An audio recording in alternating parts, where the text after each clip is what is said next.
So what's up guys, how are you? I hope you are fine. So आज की इस video में हम लोग बात करने वाले हैं कुछ फोटोग्राफी टिप्स के बारे में।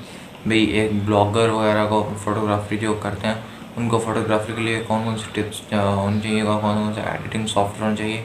आज की इस वीडियो में हम मुकम्मल तफसील से बात करेंगे। वीडियो थोड़ी लंबी हो जाएगी, लेकिन वीडियो को मुकम्मल देखिएगा, लाइक कीजिएगा, कमेंट कर जरूर बताइएगा आपको वीडियो कैसी लगी, और हमारे चैनल को सब्सक्राइब करके बेल आइकन जरूर प्रेस कर लीजिएगा ताकि हम लोग आपके लिए मज़ीद अच्छी अच्छी वीडियोज़ लाते रहें। तो शुरू करते हैं अपनी आज की इस वीडियो को। बेसिक फ़ोटोग्राफी टिप्स में ये पहली वेबसाइट जो है वो शटरफ्लाई है, जो कि आपको बिगनर्स के लिए जो है वो सेलिएंट फीचर्स जो हैं कैमरा के वो बताती है। तो जो पहला इन्होंने जो पॉइंट है वो बताया है बिगनर्स के लिए, वो है व्यू फाइंडर। यानी जब आप इमेज कैप्चर करने जाएं तो उसका ग्रिड मोड आप ऑन कर लें ताकि वो आपको ग्रिड की प्लानिंग इजीली स्क्रीन के साथ जो है वो हो सके। यहाँ पे इन्होंने लिखा भी हुआ है that grid mode turns on helpful planning grid with in the screen. यानी स्क्रीन के अंदर आपका जो फोकस होगा, जो आपका जो व्यू आप लाना चाहते होंगे, वो ग्रिड मोड अगर आप लगा लेंगे तो आपको बेहतर तरीके से आइडिया हो सकेगा कि कितनी इमेज आ रही है और कितनी जा रही है। जूम, जो दूसरा पॉइंट है वो जूम है। While it's generally recommended to stay away from zooming as this reduces quality in pictures, it is important to understand the limitations and benefits of your camera zoom। जो दूसरा point उन्होंने बताया वो zoom. उन्होंने start में ही पहले भी इसको जो है वो डिस्क्लेमर दिया है कि जो जूमिंग होती है वो पिक्चर की क्वालिटी जो होती है उसको रिड्यूस करती है। ये बहुत से लोगों को आइडिया होगा इस चीज़ का, जो एक आम पिक्चर भी क्लिक करते हैं उनको पता होगा इस चीज़ का। लेकिन उन्होंने ये चीज़ भी बताई है कि कई जो यूज़लेस चीज़ें हैं जो तस्वीर में नहीं आनी चाहिए, उनको रेडिकेट करने के लिए जो है वो जूम का इस्तेमाल करना चाहिए, और उसको एक हद तक इस्तेमाल करना चाहिए, और जूम के बेनिफिट्स को जो है वो कीप इन माइंड रखते हुए जो है उसको इस्तेमाल करना चाहिए। जो थर्ड जो सेलिएंट फ़ीचर है वो है फोकस। ये एक बहुत इंपॉर्टेंट फ़ीचर है जो इमेज को बहुत प्यारा भी लगवा सकता है और बहुत ख़राब भी करवा सकता है। तो most cameras come with auto focus, but you should also figure out how to change the setting to manual once you get comfortable with other photography basics. This will help you take more visually interesting photos. यानी focus जो है वो एक बहुत important चीज़ है, और कई cameras जो हैं वो ज़्यादातर जो कैमराज होते हैं वो ऑटो फोकस खुद ही लगा देते हैं। यानी जब आप तस्वीर लेने जाते हैं तो उसमें आपको फ़ोकस सेट करने की जो है वो ज़रूरत नहीं पड़ती।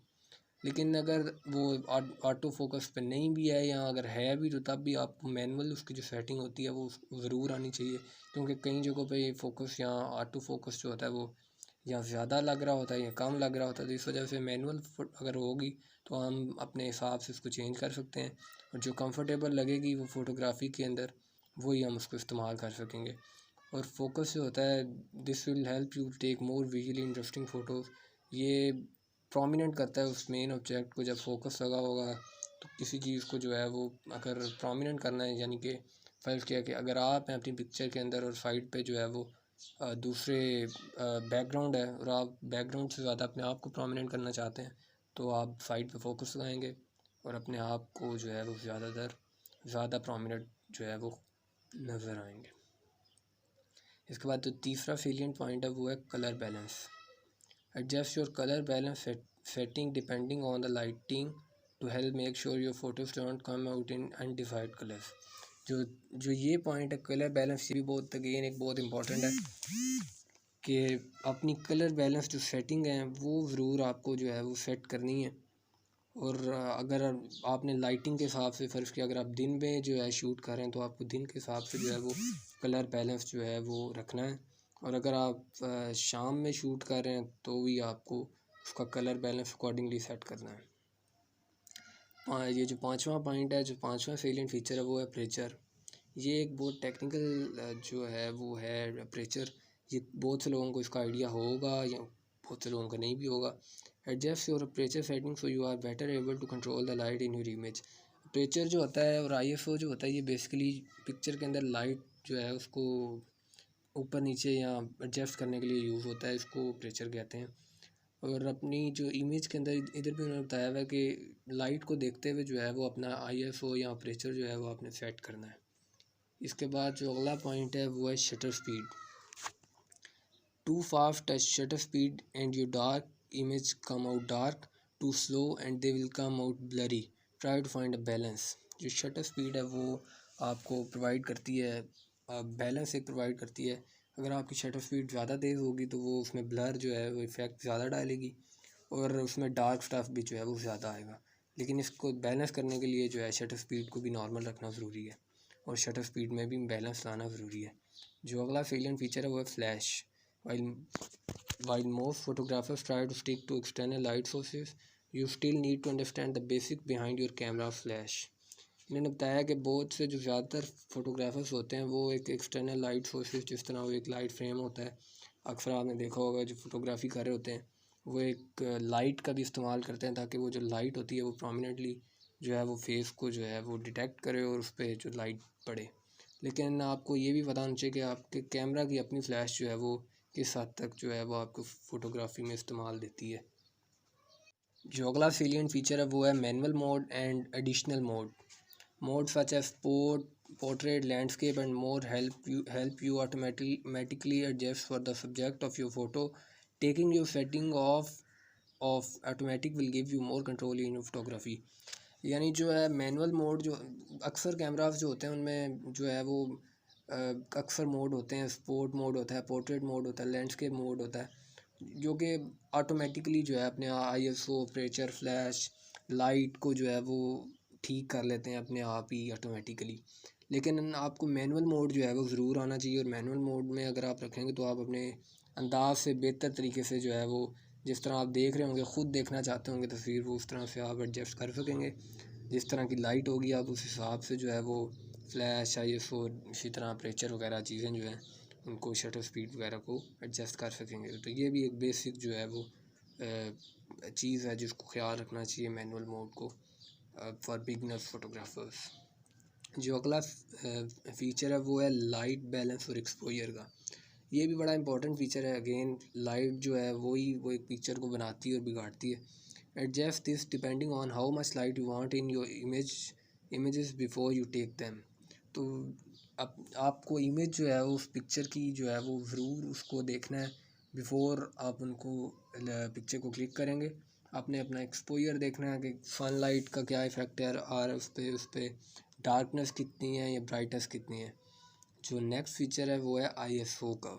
Your ISO or the sensitivity of your camera to light will affect how much photo grain appears in your images. यानी ये ISO बेसिकली होता है कि ये आपके पिक्सल अक्सर आपने सुना होगा कि पिक्सल जो है वो फ़ोटोग्राफी किसी के फट गए हैं, इस वजह से जो है होता है कि वो जो सनलाइट होती है उसके साथ वो फिर कैमरे की जो अपनी लाइट होती है वो उसको उस तरह से बैलेंस नहीं हो पाती और वो जो है पिक्सल्स जो होते हैं वो ख़राब हो जाते हैं या डिस्ट्रॉय हो जाते हैं। तो इसको जो बेहतर करता है या इसको जो बैलेंस करता है वो होता है ISO।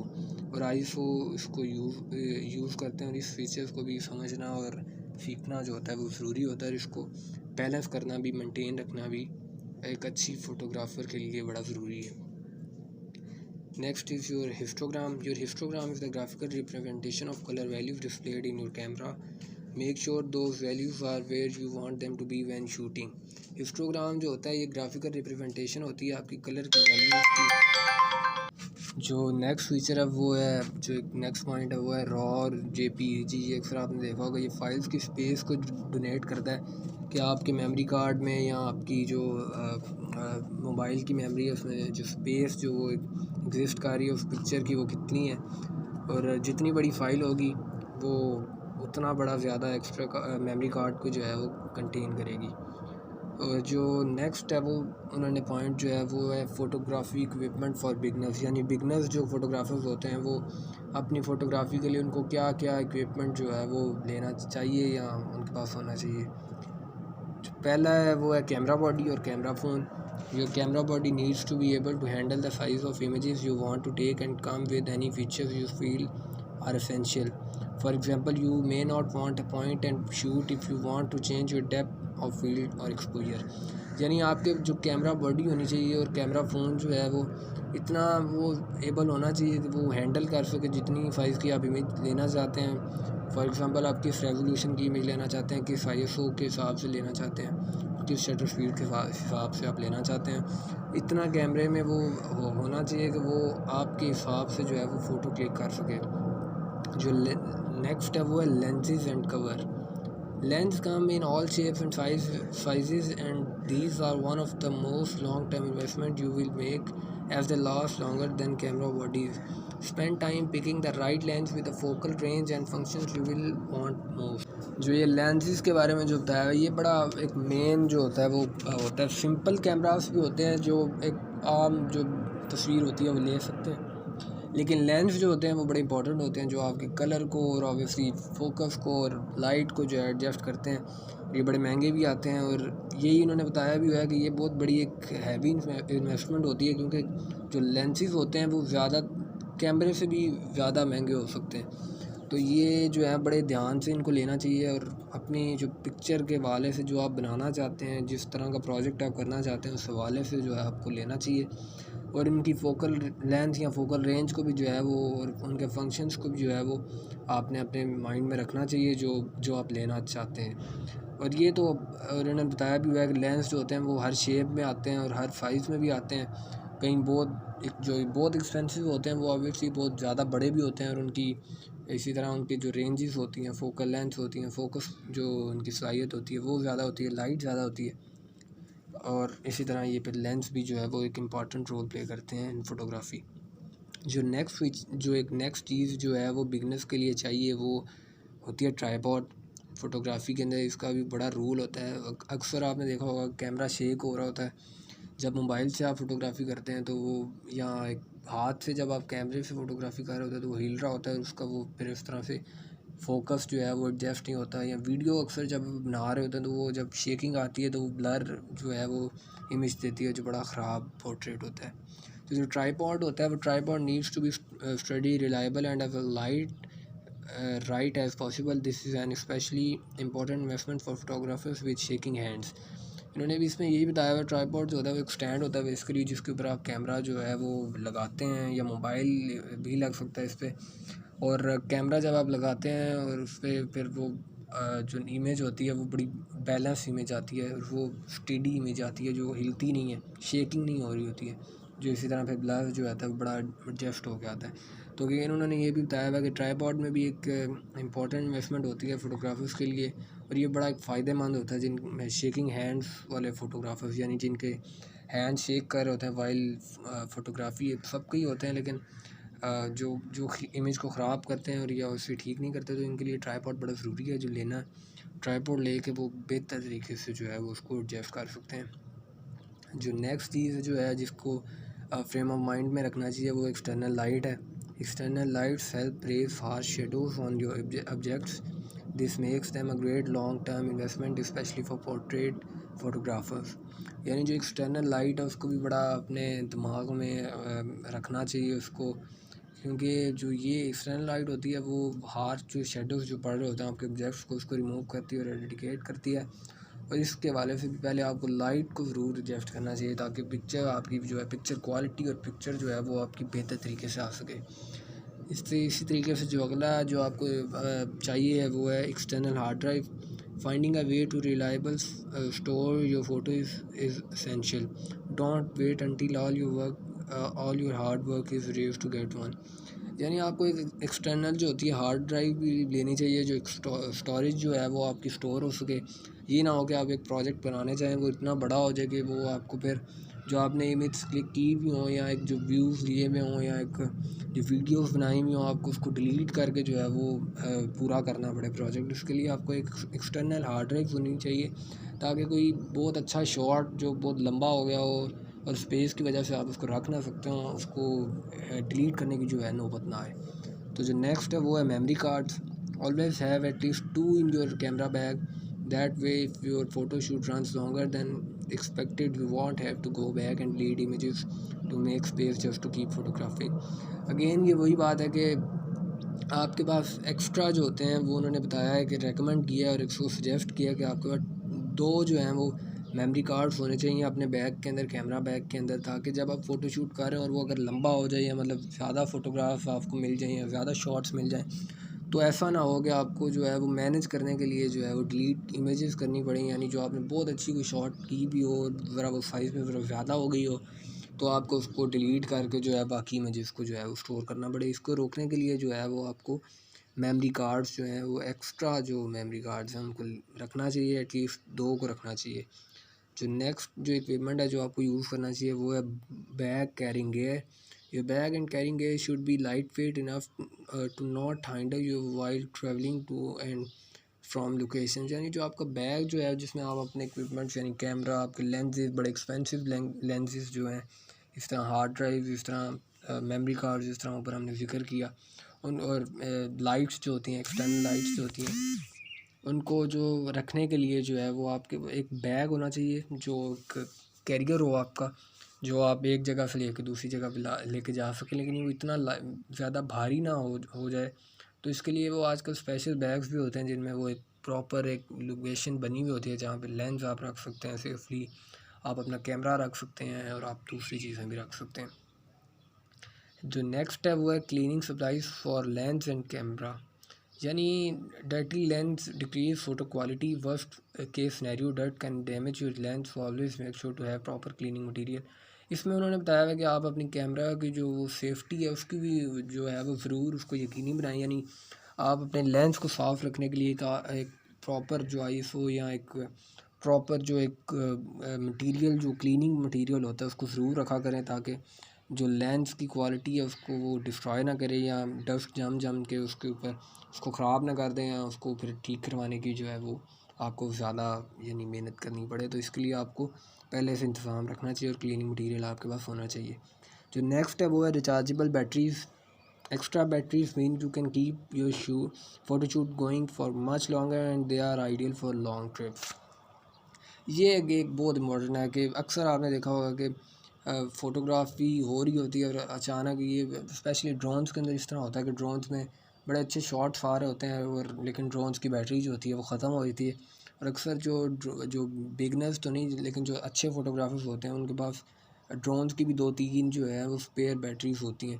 इस तरह इसमें भी कैमरास को उन्होंने बताया कि रिचार्जेबल जो बैटरीज होती हैं वो ज़रूर रखनी चाहिए, ताकि जैसे ही आप यानी कोई शॉट ले रहे हो और आपके कैमरा की बैटरी डेड हो जाए तो आपके पास दूसरी एक स्पेयर बैटरी ज़रूर हो, ताकि आप अपने शॉट को जो है वो ऑनलाइन शॉट को जो है वो कंप्लीट कर सकें और अपना प्रोजेक्ट जो है वो ख़त्म कर सकें। इस तरह ये इमेज भी है जिसमें उन्होंने डिफरेंट एक DSLR कैमरा को जो है ना उन्होंने साथ लेंस पड़ा हुआ है, साथ मेमोरी कार्ड पड़े हुए हैं, तो इसको उन्होंने दिखाया है। तो full credit to the owner of this picture and this website. So next is photography basics.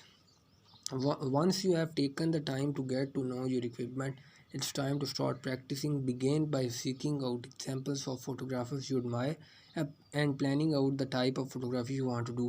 Save your favorite example photos for reference and plan out locations for your photo shoots. Then once you are ready, refer to the step below.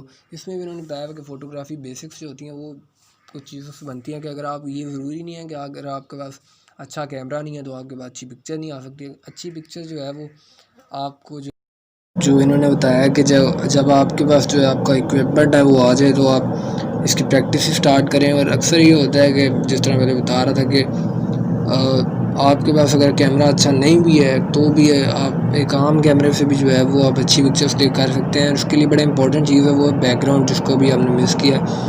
Background या location जो है वो आपके photo की वो बहुत important जो है वो एक है जो आप होनी चाहिए। अगर वो नहीं है इम्पोर्टेंट अच्छी लोकेशन नहीं है तो वो आप जितना मर्जी महंगा कैमरा और लेंस ले रहे हैं वो आपकी पिक्चर को उस तरह से प्यारा जो है वो नहीं दिखा सकती। लोकेशन बड़ी मैटर करती है। और उन्होंने इसमें ये बताया कि अगर आपके पास इक्विपमेंट जो है वो पूरे हो गए हैं जो ऊपर लिखे हुए हैं या डिनोट किए हुए हैं तो वो आप फिर अपनी अच्छी लोकेशन तलाश करें और अपने दोस्तों के साथ जो है वो फ़ोटोग्राफी करें और अपनी मतलब की फ़ोटो जिस तरह आपने लेना चाहते हैं, जिस तरह आपके पास कोई सैंपल है या आपने अगर किसी एक्टर या किसी एक्ट्रेस की तरह जो आप अगर आपने एडमायर किया उनको और उनकी पिक्चर्स देख के अगर आप जाना चाहते हैं तो जाएँ आप अपने इक्विपमेंट के साथ और अपने दोस्तों के साथ जाके पिक्चर्स जो है वो क्लिक करें और अच्छे मौसम में जाके क्लिक करें और अच्छी लोकेशन पर जाके पिक्चर क्लिक करें।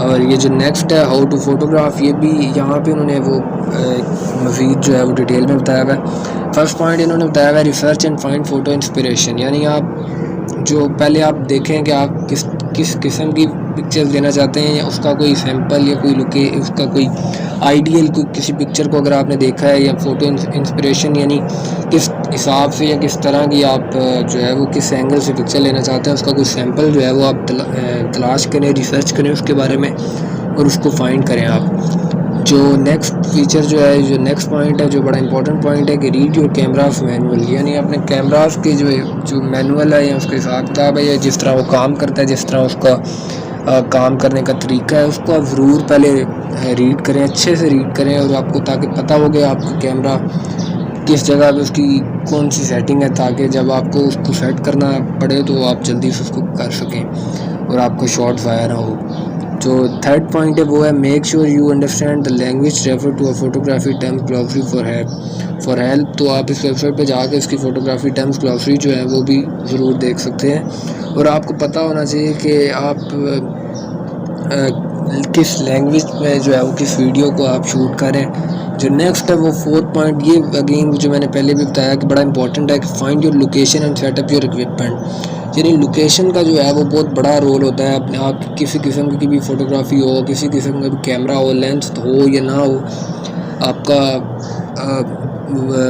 फोकस जो है वो सही तरह लगा हुआ हो या ना लगा हो, कैमरा शेक हो रहा हो या ना हो रहा हो, लेकिन अगर आपकी लोकेशन जो है वो अच्छी है तो फिर भी कुछ ना कुछ उस पिक्चर के अंदर अगर आप क्लिक कर भी लेंगे। एक बेसिक और बिगनर, बहुत ही बिगनर जो प्रो लाइट या अर्लियर बिगनर जो होता है वो भी अगर कोई पिक्चर लेगा या ख़राब, जो ऑब्वियसली फोटोग्राफर जो मेन फोटोग्राफर उसकी नज़र में ख़राब भी होगी, लेकिन अगर वो फिर भी अच्छी पिक्चर आएगी अगर उसके बाद लोकेशन कोई ज़रा बेहतर या कोई अच्छी होगी। अगर उसकी लोकेशन अच्छी नहीं है और उसके पास बहुत ज़्यादा लेंसेज हैं और उसके बाद बहुत ज़्यादा चीज़ें हैं तो भी वो उसको अच्छा दिखा नहीं सकता। तो इस वजह से find your location and setup your equipment, यानी आप जाएं और लोकेशन को ज़रा थॉरली देखें, ज़रा उसको जांच पड़ताल करें और पहले लोकेशन को जो है वो फाइंड करें और उसके बाद जाके अपना इक्विपमेंट जो है वो वहाँ जाके सेटअप करें और जिस हिसाब से आपने फ़ोटो या फ्रेम या जो भी चीज़ें लेनी है। जो फिफ्थ पॉइंट है वो है frame your photo through the lens and make sure the light and colour are balanced. जब आप अपना कैमरा जो है वो इक्विपमेंट जो आप सेट कर लें, अपनी लोकेशन अगर आप फाइंड कर लें, तो उसके बाद आप अपने फ़ोटो की जो है वो फ्रेम जो है उसको एडजस्ट करें और आप देखें कि अगर आप अपने आप को सिर्फ लाना चाहते हैं तो आप पूरे आ रहे हैं, यानी जितना आप अपने आपको दिखाना चाहते हैं, जितना आप बैकग्राउंड दिखाना चाहते हैं। वो पॉइंट है वो है होल्ड योर कैमरा केयरफुली, यानी आप अपना कैमरा जो है उसको अच्छे से होल्ड करें। ऊपर जिस तरह बताया हुआ था कि इक्विपमेंट अगर आपके पास ट्राइपॉड है तो फिर तो आपका कैमरा ऑटो बैलेंस हो जाएगा, यानी आप एक अगर प्लेन जगह पे रख देंगे तो वो बिल्कुल बैलेंस हो जाएगा और वो आपका पिक्चर फ्रेम को भी जो है वो एडजस्ट कर देगा, फोकस भी आपका नहीं लेगा, शटर भी नहीं होगी पिक्चर और आपका जूम इन जूम आउट भी ठीक तरह से हो जाएगा। लेकिन अगर आपके पास नहीं भी है ट्राइपॉड और अगर आपने बगैर ट्राइपॉड की तस्वीर लेनी है और अच्छी तस्वीर लेनी है तो आप अपने कैमरा को जो है वो ज़रूर जो है केयरफुली और बड़े अच्छे से होल्ड करें ताकि वो ख़राब भी ना हो, गिरे भी ना, क्योंकि इतने में एक्सपेंसिव लेंसेज होते हैं और इतनी ज़्यादा वो चीज़ें होती हैं जो ऑब्वियसली एक दफ़ा ख़राब हो जाए तो वो फिर ठीक होने में टाइम लेती हैं। तो इसलिए आप अपने कैमरा को केयरफुली और जेंटली होल्ड करें और उसका फोकस जो है वो अच्छे से एडजस्ट करें और ताकि आपके पास अच्छी पिक्चर आ सके। जो सेवन्थ पॉइंट है वो है टेक योर टाइम, यानी जब आप फ़ोटोग्राफी कर रहे हो तो जल्दी जल्दी फ़ोटोग्राफी में आप अपनी शॉट्स जो हैं वो ख़राब ना करें। आप अच्छे से उसको पिक्चर्स को फ्रेम को देखें, सारी चीज़ों को आप देखें, ISO जो उसकी शटर स्पीड है, जो उसकी ब्राइटनेस है, जो उसका कलर्स है, सारी चीज़ों को आप अपने माइंड में रखें और उस टाइम लें और सुकून से जो है वो आप अपनी पिक्चर को क्लिक करें। जल्दबाजी में जो है आप अपना शॉट ख़राब ना करें। Take many photos and try not to check each one as you take them. ये एक बहुत कॉमन जो है वो मिस्टेक जो अक्सर जो फोटोग्राफर्स जो होते हैं वो करते हैं। जब वो फ़ोटोग्राफी एक एक तस्वीर ले लेते हैं उसके बाद जो है वो उसको चेक करने लग जाते हैं इतनी देर में। अगर वो किसी फ़र्ज़ किया कि किसी ऐसी फॉर एग्ज़ाम्पल अगर वो किसी समंदर में है तो कोई अगर किसी वो शार्क या किसी फ़िश को जो है वो देख रहे हैं किसी जगह पे, तो इतनी देर में वो एक तस्वीर लेते हैं और फिर उसको देखने लग जाते हैं।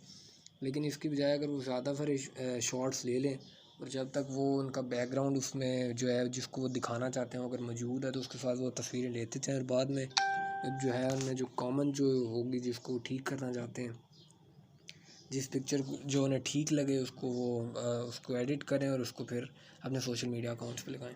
Edit your photos post photoshoot, यानी आप जो फ़ोटोज़ जो होती हैं वो उधर ही ना शुरू हो जाया करें, यानी जब आप फ़ोटोशूट कर रहे होते हैं उधर ही एडिट करने का कोई फ़ायदा नहीं होता। वहाँ पे सिर्फ फ़ोटोशूट करने पे जो है वो तवज्जो रखें और ज़्यादा से ज़्यादा फ़ोटो जो है वो क्लिक करें, ताकि कोई जो कम से कम कोई अच्छी फ़ोटोज़ जो हैं वो ज़्यादा आ सकें और हर एंगल से जो है वो अच्छी फ़ोटोज़ मिल सकें।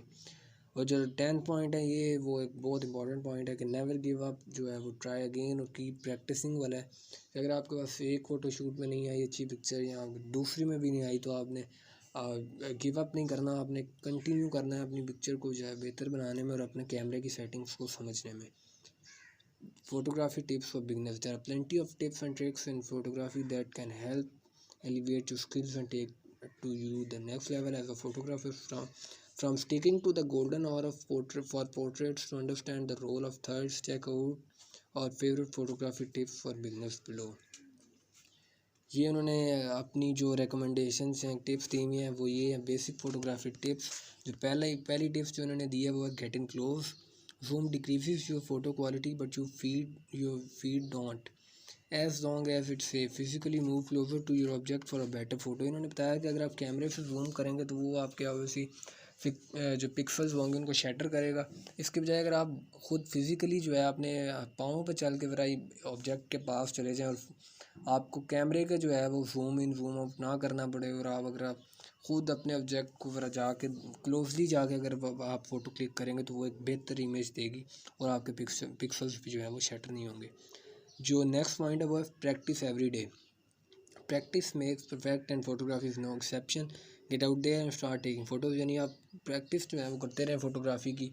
आप अपने कैमरा की सेटिंग को समझने के लिए थोड़ा टाइम लगाएं, मैनुअल सेटिंग्स को जो है वो डिटरमाइन करें पहले, फिर उसके बाद प्रैक्टिस करें और पिक्चर्स लेते रहें। और एक टाइम आएगा जब आपको सारे उसके जो बेसिक जो फीचर्स होंगे आप अपने जो एक ISO, आपकी ब्राइटनेस, आपकी शटर स्पीड जो है वो आपको और बाकी चीज़ें जो हैं वो आपको कर्वेचर वो आपको बैलेंस रख के जो है आप एक फ़ोटोग्राफी करेंगे। ये लेकिन ये पहले दिन ही नहीं होगा, ये आपको प्रैक्टिस करनी पड़ेगी और आपको ज़्यादा से ज़्यादा पिक्चर्स लेनी पड़ेंगी, तब जाके आपको ये चीज़ आएगी। जो थर्ड पॉइंट है वो check for even lighting. Harsh shadows or lack of light will severely impact the look of your photo. Get an external light source or schedule your photo shoot for the right time. यानी आप अगर ऐसी बगैर light को determine किए हुए आप photo लेना शुरू कर देंगे तो वो आपकी एक बड़ा हार्श शेडो देगा और आपको बड़ा डल फैक्टर देगा आपकी फ़ोटो में। अगर आपका बैकग्राउंड भी अच्छा, आपका कैमरा भी अच्छा, लेकिन आपका लाइट नहीं, अगर आप उसको सही तरह जज कर पा रहे तो वो फिर आपकी फ़ोटो को ख़राब करेगा, अच्छा नहीं करेगा। इसके वाले से उन्होंने एक जो तजवीज़ दी है, एक उन्होंने रेकमेंड किया है कि get an external light source और schedule your photoshoot for the right time. यहाँ अगर आप रात में शूट करना चाहते हैं या एक सनसेट में शूट करना चाहते हैं तो आप एक एक्सटर्नल लाइट सोर्स ले लें ताकि आपकी लाइट पे कोई इफ़ेक्ट ना आए। लेकिन अगर आप वो नहीं ले रहे तो फिर आप फ़ोटो शूट को जो है वो राइट टाइम, यानी जब आपके पास जब का सनराइज़ होगा या जब आपको जो सनशाइन होगी वो आपको आपकी इमेज को जो है ख़राब नहीं करेगी, ठीक कर रही होगी, तब आप उसको पोस्टपोन कर दें अपने फ़ोटो शूट को। जो नेक्स्ट पॉइंट है वो keep an I for composition. Photo composition or the arrangement of visual elements is key to telling your whole story. Again ये बड़ी इंपॉर्टेंट है कि फ़ोटो जो कंपोजिट कर रहे हैं, जो वो विजुअल एलिमेंट्स जिनको दिखाना चाह रहे हैं, आपका बैकग्राउंड, आपकी जिस मेन ऑब्जेक्ट पे अगर आप फोकस दिखाना चाह रहे हैं, वो एक पूरी एक फ़ोटोग्राफी जिस तरह कहते हैं कि स्टोरी की तरह होती है कि एक फ़ोटोग्राफी एक पूरी स्टोरी को है वो डिफ़ाइन कर सकती है। तो वो फिर आप जिस चीज़ पे जिस ऑब्जेक्ट पे आप फोकस कर रहे होंगे वो एक बड़ी की रोल प्ले करेगी आपकी स्टोरी बताने में या बनाने में। 5 कीप योर बैटरीज चार्ज। आपके कैमरा की बैटरीज जो हैं वो ज़रूर चार्ज होनी चाहिए। Nothing puts a stop to photoshoot faster than dead batteries. यानी फ़ोटोशूट जो है, अगर अच्छा जो फ़ोटोग्राफर जो पैशनेट है फ़ोटोग्राफी में और अगर उसको अच्छे शॉट्स मिल रहे हो तो उसको अगर कोई चीज़ रोकती है तो वो उसकी डेड बैटरीज हो सकती हैं कि उसकी बैटरीज डेड हो जाए, उसके बाद उसके पास कोई चारा ना हो फ़ोटोशूट एंड करने का। तो इसलिए उन्होंने रेकमेंड किया कि आपकी बैटरीज जो हैं वो ज़रूर चार्ज होनी चाहिए और आप एक्सटर्नल बैटरीज जो जिस तरह उन्होंने पहले ऊपर बताया कि एक्सटर्नल बैटरीज को भी आप जो है साथ रखें। Plan out your depth of field. How far away is your subject? Is your subject clear and in focus? These questions all have to deal with your depth of focus. A depth of जो field या depth of focus जो होता है, ये कैमरे का option होता है जो आपको या जो आपका सब्जेक्ट होता है या ऑब्जेक्ट होता है उसको क्लियर जो है वो बताता है, क्लियर दिखाता है। तो आपने अपना फोकस जो है वो ज़रूर सेट करना है। क्या आपका इमेज जो है वो ब्लर तो नहीं आ रहा, जिसको आप मतलब ऑब्जेक्ट है उसको ही अगर आप ब्लर कर देंगे और बैकग्राउंड अगर आप क्लियर कर देंगे तो वो इमेज का कोई जो है वो सेंस नहीं बनेगी, तो इमेज जो है ख़राब हो जाएगी। तो उसका आपने ज़रूर ध्यान रखना है कि डेप्थ ऑफ फील्ड जो है वो अगर आपकी ठीक है तो आपने अपनी जो पिक्चर है उसको लेना है। Watch for the golden hour. The golden hour is the time when natural light is diffused and even. This time occurs in the 2 hours after sunshine, sunrise और 2 hours before sunset. ये बिल्कुल एक बड़ा important है, उन्होंने time को भी determine कर दिया कि अगर आप एक्सटर्नल लाइट सोर्स नहीं यूज़ कर रहे तो एक गोल्डन आवर जो फोटोग्राफी का हवाले से जो गोल्डन आवर जिसे कहते हैं वो ये होता है कि नेचुरल लाइट जब होती है वो एक ख़ास तादाद में होती है जो आपके कैमरे को या कैमरे की इमेज को या कैमरे के ISO को या कर्वेचर को जो है वो शैटर नहीं करती है। वो उन्होंने टाइम भी जो है वो एक्सपेक्टेड टाइम बता दिया कि 2 घंटे जो है आफ्टर सनराइज़, यानी जब आपका सन राइज़ हो रहा होता है उसके 2 घंटे के बाद जो है वो एक अच्छा इमेज जो है वो पोर्ट्रेट हो सकता है। और उसके बाद उन्होंने बताया कि 2 घंटे पहले सनसेट से पहले जो है 2 घंटे वो भी आप ट्राई कर सकते हैं फ़ोटोग्राफी। ये गोल्डन आवर्स उन्होंने फ़ोटोग्राफी के बताए हैं। जो नेक्स्ट उन्होंने वो जो पॉइंट बताया वो एक equipment with filters. Filters can help you take your photos and make it something special. Check out our resource on the best photo filter app for more information. उन्होंने अपनी ऐप का भी रेफरेंस दिया और उसकी उन्होंने बताया कि अगर आप फ़िल्टर्स देना चाहते हैं अपनी पिक्चर को, जब आप क्लिक कर लेते हैं उसके बाद फ़िल्टर्स को अगर आप ठीक करना चाहते हैं तो वो इनके ऐप पे जाके आप ले भी सकते हैं। तो फ़िल्टर्स वाकई वो एक बड़े इंपॉर्टेंट होते हैं, जो ऑब्वियसली सोशल साइट्स पे जो है वो फ़िल्टर्स बड़े यूज़ होते हैं, उनका एक अहम किरदार होता है। तो अगर आप इक्विपमेंट यानी आप फ़िल्टर्स लेना चाहते हैं तो आप इनकी वेबसाइट पे जाके भी इनके ऐप पे भी जाके ले सकते हैं। Learn how to work with motion, read a guide on how to take action photo for help with us. ये बड़ा इंपॉर्टेंट काम है कि अगर आप एक चीज़ यानी कि अगर आप फॉर एग्ज़ाम्पल एक मैच देखने गए हैं, कोई भी फुटबॉल मैच देखने गए हैं और आपका जो ऑब्जेक्ट है वो मोशन में यानी वो मूव कर रहा है और आपने मूवली पिक्चर्स जो लेनी है, ये बड़ी मुश्किल काम होता है। और ये जो अच्छे अच्छे फ़ोटोग्राफर्स भी होते हैं वो कई दफ़ा उसको भी बड़े रीटेक्स लेने पड़ते हैं अच्छी मूविंग पिक्चर या मोशन पिक्चर्स लेने के लिए। तो इसके लिए हवाले से जो है आपको पहले से अपना कैमरा जो है वो सेट करना चाहिए, आपने उस एंगल पे लेना चाहिए और आपको पता होना चाहिए कि आपका ऑब्जेक्ट किस डायरेक्शन में मूव कर रहा होता है और आपने उसके अहेड जाके उसके आगे जाके अपना ISO फ़िल्टर फोकस सेट करके उसके बाद आपने क्लिक करनी होती है जब वो ऑब्जेक्ट आपको उस जगह पे पहुंचे। तो आपने उसके साथ अगर आप मूव करेंगे तो आप एक सही इमेज नहीं ले सकेंगे लेकिन अगर आप उससे थोड़ा सा आगे मूव करेंगे तो आपका कैमरा या आपका लेंस आपका फोकस अगर आप थोड़ा अपने ऑब्जेक्ट के आगे होगा जिस मोशन या जिस डायरेक्शन में वो मूव कर रहा है तो आप एक अच्छी इमेज जो है वो पोर्ट्रेट कर सकते हैं। नेक्स्ट जो 11वां पॉइंट है वो है edit your photos. After your photo shoot, make sure to take the time to edit your favorite photos. Often this will be the step that makes them outstanding finished projects. Look to our guide on best photo editing apps for help. इन्होंने again अपने app का जो है reference दिया कि आप वहाँ जाके फ़ोटो एडिटिंग ऐप देख सकते हैं। इसके बाद उन्होंने बताया ये बड़ा इंपॉर्टेंट स्टेप है कि अगर आप फ़ोटोज़ ले सकते हैं, ले चुके हैं, आपने ज़्यादा सारे शॉट्स ले लिए हैं, तो जो उसके बाद बारी आती है उनको एडिट करने की, तो आप उनको एडिट करें और बड़े ध्यान से उनको एडिट करें, उनके तमाम फोकस उनके सेटअप को जो है वो एडिट करें ताकि वो एक अच्छा इमेज जो है वो पोर्ट्रेट कर सकें। नेक्स्ट है कीप योर फोटोज़ ऑर्गेनाइज्ड, यानी एक जो फ़ोटोज़ हैं उनको वो एक अगर आपने शॉट्स लिए हैं, बड़ी मेहनत से शॉट्स लिए हुए हैं, तो उनको आप घुमा ना दें, उनको एक स्पेसिफाई लोकेशन में जो है वो आप रखें ताकि वह घूमे नहीं। जो नेक्स्ट इनका है वो है nature photography tips. Nature photography के हवाले से उन्होंने अपनी टिप्स जो हैं वो दी हैं इस वेबसाइट ने, वो देखते हैं। दरम्यान में एक ऐड है शटरफ्लाई का। नेक्स्ट जो 11वां पॉइंट है वो है focus on perspective. Sometimes a new angle is all you need to make your photograph instantly better. Point है वो है ट्राई माइक्रो और macro photography. Appreciate the little things in life and photography, don't be afraid to get up close and personal. ये उन्होंने बताया कि micro और macro photography को भी ट्राई किया करें। नेक्स्ट है जी don't over pack equipment, nothing weights you down in your efforts like weight. Seriously ask yourself before setting out if you need that third lens or heavyweight tripod. यानी अगर आप एक नेचुरल फोटोग्राफी लेने जा रहे हैं, फॉर एग्जांपल आप mountainous area में जो है वो जा रहे हैं, और अगर आपके पास वज़न बहुत ज़्यादा है और आपने 3 लेंस इन्होंने यूज़ किया, अगर आप सजेस्ट किया कि 3 लेंस अगर आपके पास हैं तो आपको चाहिए कि आप एक लेंस जो है वो उसको रख दें, और आपका हैवी वेट ट्राइपॉड भी है उसको रख दें, और अपना वेट जो है उसको ज़रूर हल्का करें। Plan ahead, read more about the other travel photography tips from our hub, और उनके हब से जो है आप जाके देख भी सकते हैं जो ट्रैवल फोटोग्राफी टिप्स हैं।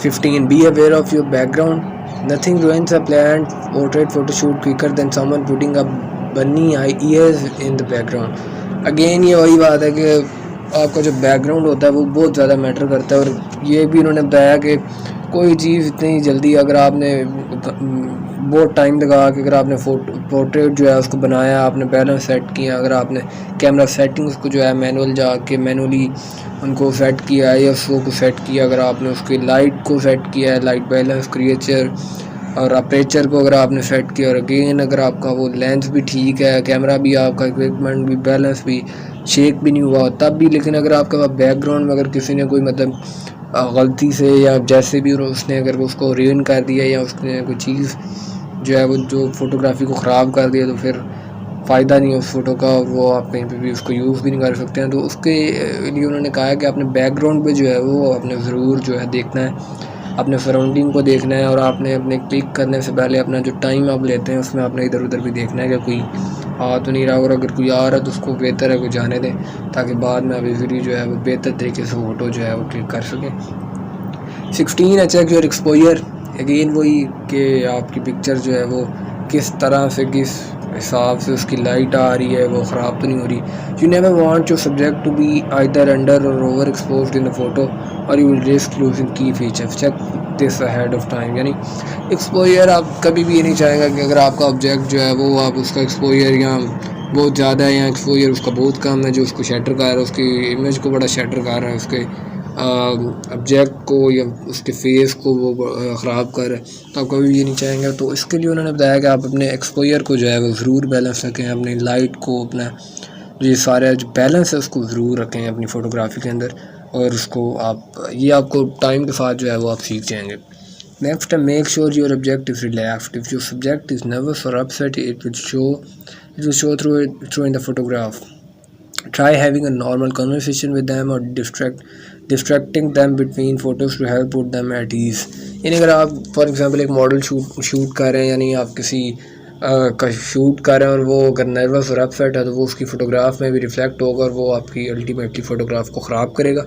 इसके बाद इस हवाले से उन्होंने टिप दी है कि आप उस अपने ऑब्जेक्ट के साथ जिसकी आप पिक्चर क्लिक कर रहे हैं उसके साथ कन्वर्सेशन करें ताकि वो रिलैक्स रहे और वो ताकि इमेज में उसका जो रिफ्लेक्शन है वो अच्छा पड़े और वो इमेज में भी रिलैक्स नज़र आए और ताकि आपकी फ़ोटोज़ भी जो हैं वो अच्छी क्लिक हो। जो नेक्स्ट टू 18 पॉइंट है वो try to include some variation, whether this means changing up the scenery, their outfit, both or something else entirely. Variation is interesting and interesting photos will always top plain photos। जिन्होंने बताया कि अगर आप एक ही कपड़ों में जो है वो 50-60 तस्वीरें क्लिक करेंगे तो उसको वो फिर उस तरह से देखने में भी जो है वो उसको मज़ा नहीं आएगा। तो इस वजह से उन्होंने बताया कि अपना आउटफिट जो है आपने जो कपड़े पहने हुए हैं उसको भी आप पिक्चर्स में अगर आप अच्छी क्लिक आ जाए तो आप उसके बाद उसको चेंज करें और अपनी सीनरी अपना बैकग्राउंड जो है वो ज़रूर आप जो है हर पिक्चर में अगर आप एक ही बैकग्राउंड रखेंगे तो वो बड़ा अजीब सा एक लगेगा पिक्चर, उसको पिक्चर का देखने का भी जो है वो बार बार मज़ा नहीं आएगा। तो इसके बारे में उन्होंने बताया कि अपनी सीनरी जो है उसको ज़रूर यानी बैकग्राउंड जो है उसको आप चेंज करें और डिफरेंट जो मॉड्यूल्स हैं उनको ऐड करें। जब आप एक अच्छी फ़ोटो ले चुके हैं तो फिर उसके बाद अगली फ़ोटोज़ के लिए आप अपना बैकग्राउंड और अपना आउटफिट या दोनों चीज़ें जो है वो इंटायरली चेंज करें। और वेरिएशन उन्होंने अगेन बताया कि बड़ी इंटरेस्टिंग चीज़ है और वेरिएशन होगी तो आपकी फ़ोटो जो है वो अच्छी होगी। जो नेक्स्ट है and interesting photos will always top plain photos, यानी वो जो फिर एक पिक्चर होगी वो एक टॉप करेगी फ़ोटोज़ के जो भी कंपटीशन जो होगा उसमें। For family portrait stay organised, there is a lot that ties together when going for a family photo session, keep everyone on track so you get the best photo outcome। उन्होंने again बताया कि अगर आप family portraits ले रहे हैं तो आप सबको ऑर्गेनाइज़ कर सकें। ज़्यादा लोग होते हैं तो फिर ज़्यादा लोगों में आपको जो है वो सबको बैलेंस करना है, एक दूसरे में इम्प्रोवाइज़ करना वो बड़ा ज़रूरी है। तो अपने आप को जो फैमिली पोर्ट्रेट्स हैं उसमें ऑर्गेनाइज़ रखिए, ये बड़ा ज़रूरी है। जो नेक्स्ट है वो इन्होंने बताया कि फ़ोटोग्राफी क्लासेस फॉर बिगनर्स इस वेबसाइट के लिए one of the best way to learn better photography skills and get plenty of practice is to take a photography class. These classes can range in price and many are free and some can be taken online from the comfort of your home. Types of photography classes and locations to find them may include. उन्होंने अपनी website का बताया कि ये बेहतर तरीके से शटरफ्लाई वाले जो हैं वो ऑनलाइन कोर्सेज भी करवाते हैं, जो कुछ कॉस्ट भी करते हैं, जो फ्री भी देते हैं, जो आपको बेहतर तरीके से प्रैक्टिकली भी जो है वो आइडिया करवाते हैं और पिक्चर्स जो है लेने को तजर्बा देते हैं। जिनको ये पैशन है वो ज़रूर इसको ट्राई करें। कम्युनिटी कॉलेज कोर्सेज होते हैं, प्राइवेट इंस्ट्रक्टर लेड कोर्सेज होते हैं, कम्युनिटी और civic centre courses, camera stores programmes और क्लब प्रोग्राम्स। तो ये उन्होंने बताया है। और आखिर में उन्होंने बताया photography blog for beginners like photography classes, photo blogs enable you to hone your skills but at your own pace. Focus on one area in photography such as portrait or wildlife और diversity your learning and become a jack of all photography trades. यानी अगर आप photography एक ख़ास जो आप अपनी photography में भी जिस तरह टाइप्स होती हैं तो आप उनको फिर यानी अगर आप नेचुरल फ़ोटोग्राफी कर रहे हैं, वाइल्ड लाइफ फ़ोटोग्राफी कर रहे हैं, पोर्ट्रेट फ़ोटोग्राफी कर रहे हैं, फैमिली फ़ोटोग्राफी कर रहे हैं, वेडिंग फ़ोटोग्राफी कर रहे हैं, तो आप फिर उसमें डाइवर्सिटी जो है वो अगर रखना चाहते हैं वो रखें। यानी लेकिन अगर आप एक एरा में फ़ोकस करेंगे तो आप बेहतर तरीके से उसको एडजस्ट कर सकते हैं। Additionally, even as you mature as a photographer, there is usually new posting every month that apply to different skill level. अगर आप अच्छे फोटोग्राफर भी हैं तो आप ब्लॉग्स देखें तो और अपने आप को बेहतर से बेहतर करने की कोशिश करें। तो ये था जो पहली वेबसाइट के अंदर। अब चलते हैं पीछे और आपको यहाँ पे जो पीपल आल्सो आस्क में जो गूगल में है वो आपको क्वेश्चन भी बताते हैं। और ये है how can I teach my self photography, ये एक अच्छा क्वेश्चन है। और इसमें जो है बिगनर्स के लिए है 10 photography tips for self taught photographer. ये webfx.com पे है और ये इन्होंने आंसर दिया हुआ है कि read your camera manual. Again वही बात के कैमरे के बारे में आपको पता होना चाहिए कि आपका कैमरा किस तरह से किस तरह हैंडल होता है ताकि आपकी अच्छी पिक्चर क्लिक हो सके। और then find something to shoot, नहीं किसी ऑब्जेक्ट का भी होना ज़रूरी है। ऐसे ही आप स्काई को या कोई ऑब्जेक्ट जो फोटोग्राफी में अच्छा नहीं लग रहा आप उसको ऐड करते जाएंगे तो एक ख़राब पोर्ट्रेट इमेज पे करेगा। और अगेन जो है that the camera is just a camera जो है उसको आपने ज़्यादा लेंस एडिशनली अगर आप ऐड करेंगे तो वो भी पिक्चर को ख़राब ही करेगा। लर्न अबाउट एक्सपोजर के बारे में आपको पता होना चाहिए। इसमें अगर आप डिटेल्स में जाते हैं 10 photography tips from self taught photographer और ये webfx.com जिस तरह पहले बताया तो इसमें जाते हैं। और ये जो है वो आर्टिकल है ट्रैवन शारी के की तरफ से, तो इन्होंने बड़ा बेहतर तरीके से इसको बताया। तो इन्होंने अगेन वही बात read your camera's manual, I am not the first to say this and I won't be the last, it's because reading your camera's manual is that important. The first camera I bought was a used camera and it did not come with a user manual. After I saw the first few rows of film I had developed, it made me wish that it did. ये picture है जिसका credit जो है वो honour के पास है और इसको इस वेबसाइट का भी और इस आर्टिकल का भी। By the time I got my second camera, I was really getting serious with photography, and although I was at a point where I thought I was familiar with the working of most cameras, I still sat down and read the 300+ page user's manual that came with it. उन्होंने बताया कि उनका जो पहला camera था वो एक नया कैमरा नहीं था, वो यूज्ड कैमरा था और उसके साथ उनका मैनुअल नहीं आया था। लेकिन जब उन्होंने उनको मैनुअल मिला वो जो 300+ पेज थे उन्होंने वो बड़े। और ये अगेन बड़ा ज़रूरी है कि आप कैमरे उसके मैनुअल को ज़रूर पता आपको होगा आपका कैमरे की सेटिंग किस तरह है और आपको बेहतर तरीके से आइडिया भी हो सके cover to cover. And when I was done I read it again. You might be thinking you are too good for the user's manual, but let me tell you, reading your manual is important for a couple of reasons. इन्होंने बताया कि अगर आप सोच रहे हैं आप बहुत एक्स्ट्राऑर्डिनरी फोटोग्राफर हैं तो भी आपको कैमरा मैनुअल अगर आप समझते हैं वो नहीं ज़रूरत उसकी पढ़ने की तो लेकिन आपको ज़रूरत है। और उन्होंने उसको बताया कि ये 2 वजह से है कि you need to become familiar with every aspect of your camera. आपको कैमरा के हर एस्पेक्ट का ताकि पता हो, अगर आपको पता भी है तो भी आपको चाहिए कि आप एक दफ़ा ज़रूर जो है फॉर्मेलिटी के लिए भी आप पढ़ें ज़रूर। The more familiar you are with your camera the sooner it will get out of your way. यानी अगर आपको जितनी जल्दी अगर आपको पता लग जाएगा आपका कैमरा किस तरह बिहेव करता है किस सिचुएशन में, तो आपको आइडिया हो सकेगा। अगर जब आप फ़ोटो क्लिक कर रहे होंगे तो आपको बेहतर तरीके से उसका पता भी लग सकेगा। जो नेक्स्ट चीज़ है वो है the last thing you want to do when taking photos is to have a fiddle around with your camera when you should be composing your shot or studying your subject. Not only will you look foolish, but you will most likely kill your photo before you even get a chance to take it. Next, जो point है वो find something to shoot. Again, जो मैं बता रहा था, there is no point in having a camera if you have nothing to shoot. You will waste a lot of time and energy trying to make sense of the hundreds of dollars you spent on your fancy new camera if you don't have a subject. इन्हें आप hundreds of dollars जो है वो waste कर सकते हैं अगर आपके पास कोई subject ही नहीं और आप उसको वैसे ही shoot करना चाह रहे हैं। वो अपना time भी ज़ाया करेंगे और अपनी energy भी ज़ाया करेंगे। The beauty of photography is that it has a certain urgency associated with it. No photo gets taken without the need for it. The moment comes, you have your camera and you make a decision to press on the shutter release. That's the nature of photography. The photo is contingent upon a need for it. Even if you create the need, fashion shoots, culinary photography, actively going out into the world to take photos, what you are actually doing is actively creating the conditions in which photo must be taken. You create those conditions. It is an active choice for the photographers. The act of finding your subject is important. Your subject says more about you than you think. क्या आपका subject जो है वो आपकी image को जो quality है उससे ज़्यादा वो मैटर करता है और आपका सब्जेक्ट ही जो है वो आपकी इमेज बनाता है, क्योंकि लोग सब्जेक्ट ही देखते हैं और वो सब्जेक्ट जिस तरह होगा वो उसी तरह फिर आपको पोर्ट्रेट करेगा. Your subject tells people that you were there and that's what you saw and that's what you choose to take a picture of. As a photographer, you not only record moments in a story, you record moments in your story. Your photos place you in space and time, and to some extent you become your subject.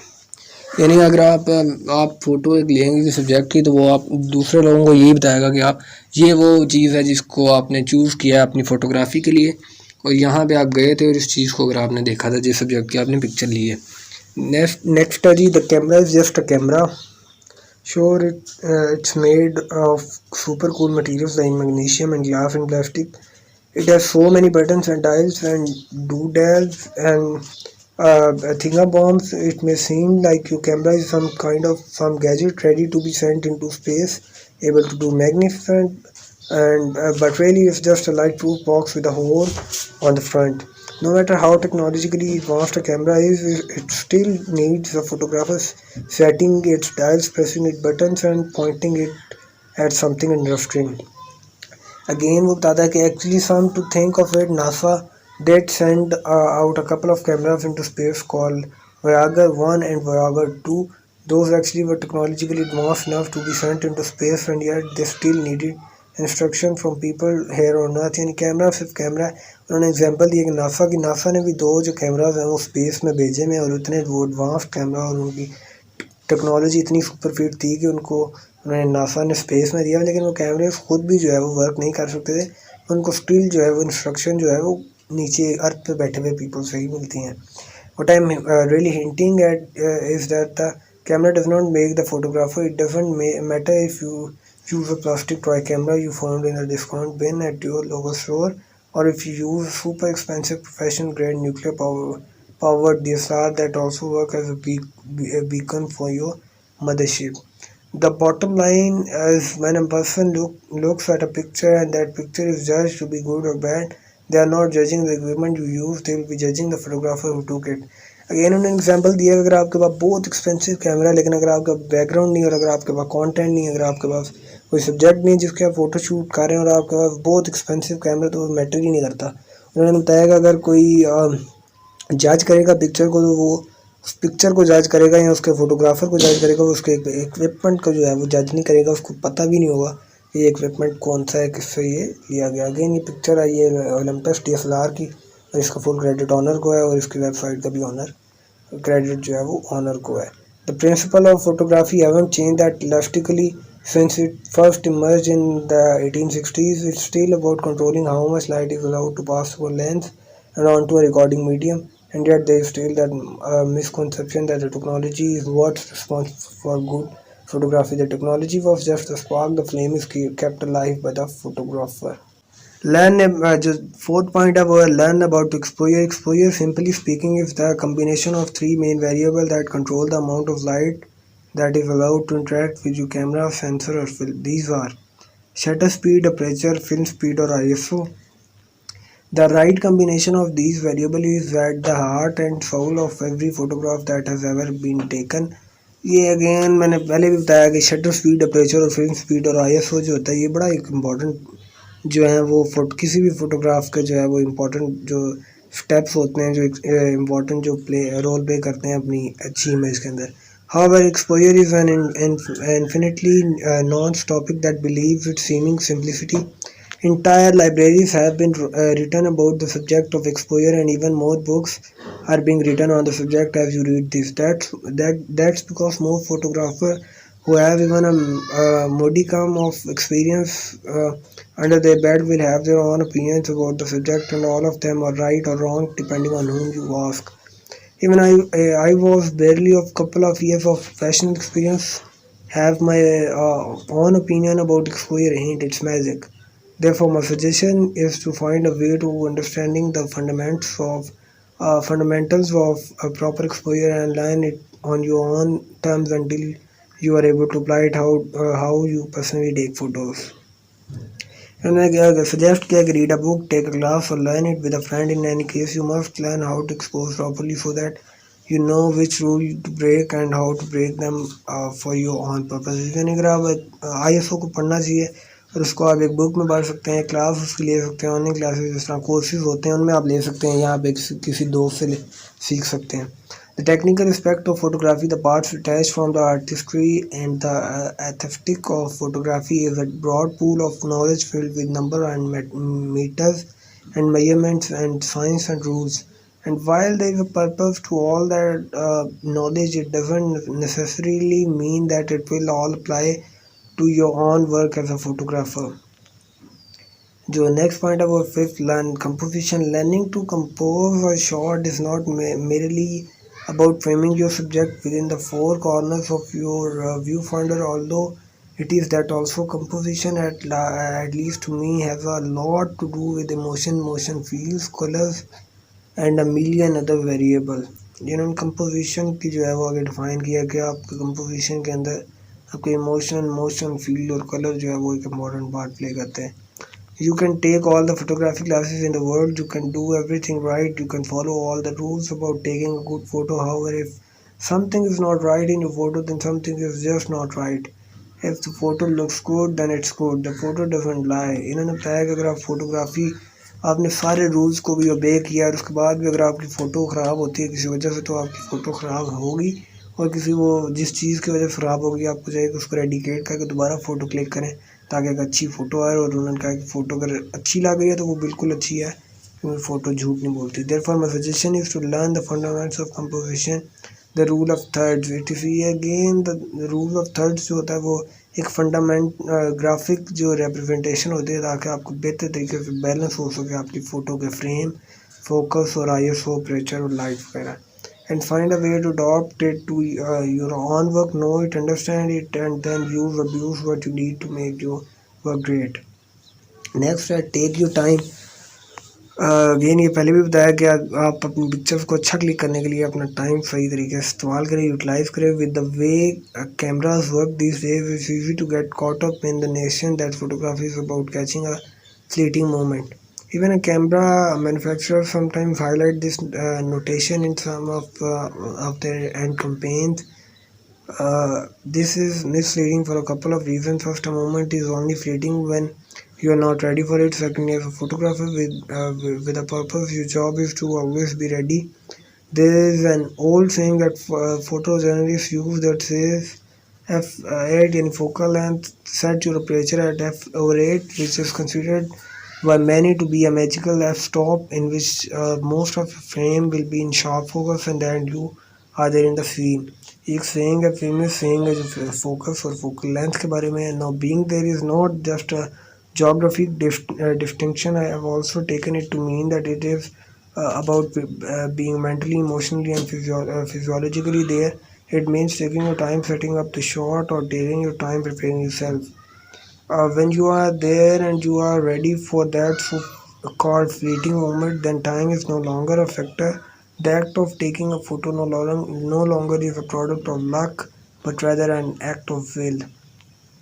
Even those lucky shots that some photographers will tell you about are not really lucky shots if you think about it. They were there, they had the presence of mind to know about, they wanted out of the photo and they made an active decision to take a shot. This is one of the most painful lesson I learned. I used to rush when taking photos, thinking that I wasn't going to have enough light during an outdoor shoot, or I felt pressured because so many people were waiting on me. I was chasing after that fleeting moment.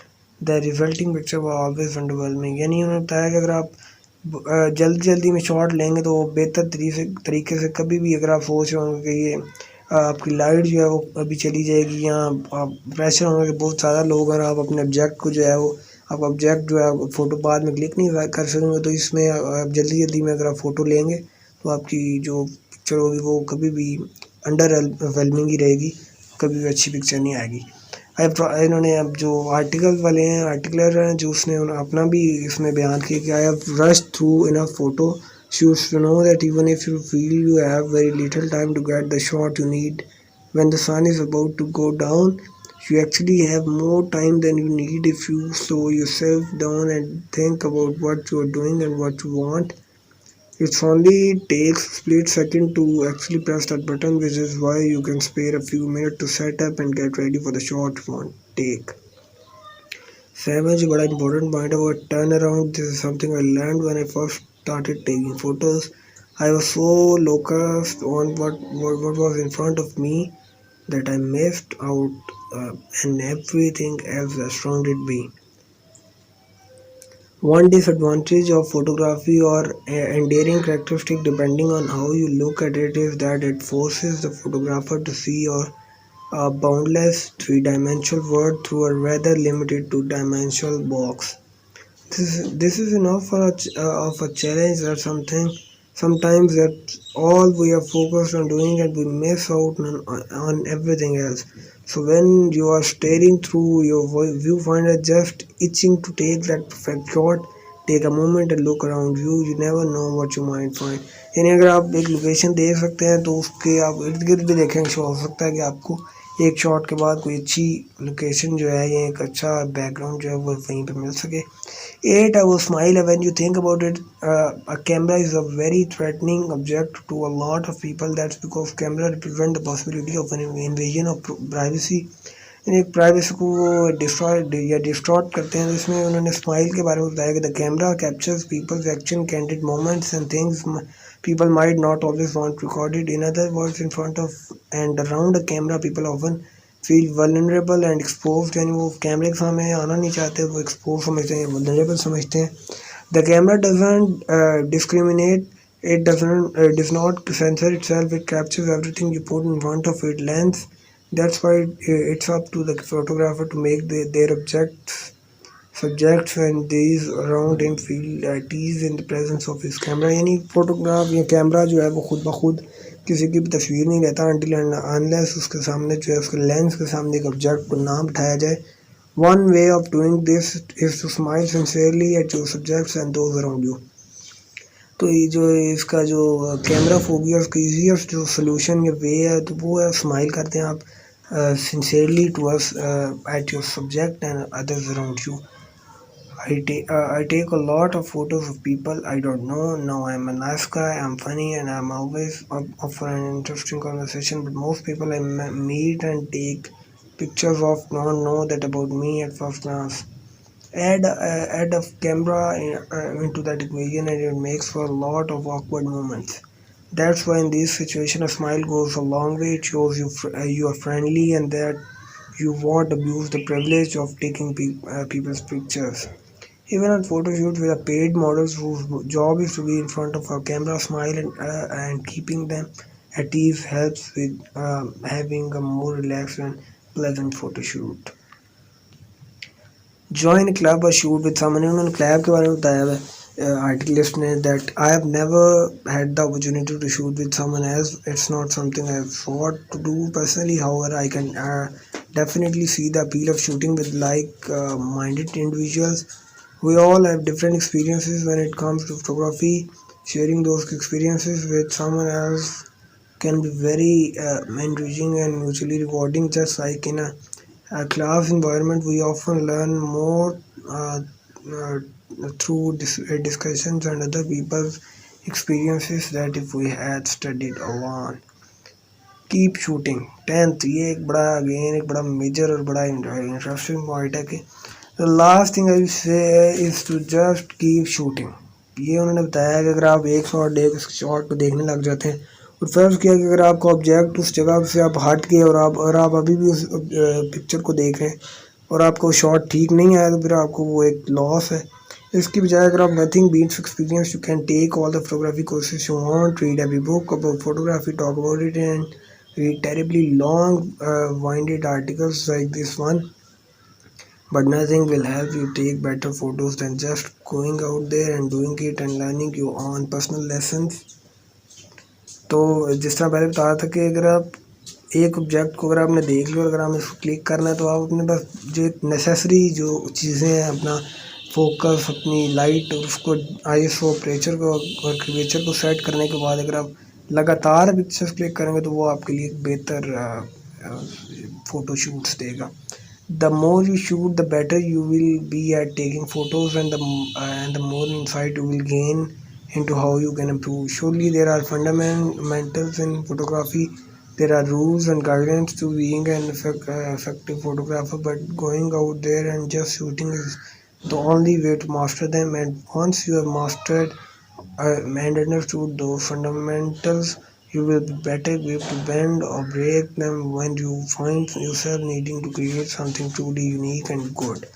तो ये एक article था जिसमें उन्होंने define किया है कि आपकी जो 10 जो मेन टिप्स होती हैं वो फ़ोटोग्राफी जो बिगनर्स के लिए उन्होंने बताई हैं। जिस तरह उन्होंने बताया कि जो इसमें जो 3 सेलिएंट फीचर्स है जिनको एड्रेस किया गया, उन्होंने कहा है कि कीप शूटिंग एक अगेन बड़ा इंपॉर्टेंट है कि आप शूट करते जाएं। सेकंड उन्होंने लाइट को बताया। थर्ड उन्होंने कोलैबोरेशन को प्रमोट करने का कहा है कि आप दूसरों के साथ कोलैब करें ताकि आपको दूसरों के आइडियाज़ शेयर हो सकें। और वो अगर आपके पास कोई लोकेशन है या आपके पास कोई तरीका है अच्छी इमेज लेने का तो वो अगर आप दूसरे के साथ शेयर करेंगे, इस तरह अगर उसके पास कोई अच्छी इमेज लेने का कोई तरीका या आइडिया या कोई डिफरेंट जो इन्वेजन है वो उसको आप अगर अपनी फ़ोटोग्राफी में यूज़ करेंगे तो एक बेहतर फ़ोटोग्राफ को क्लिक करने में मदद करें।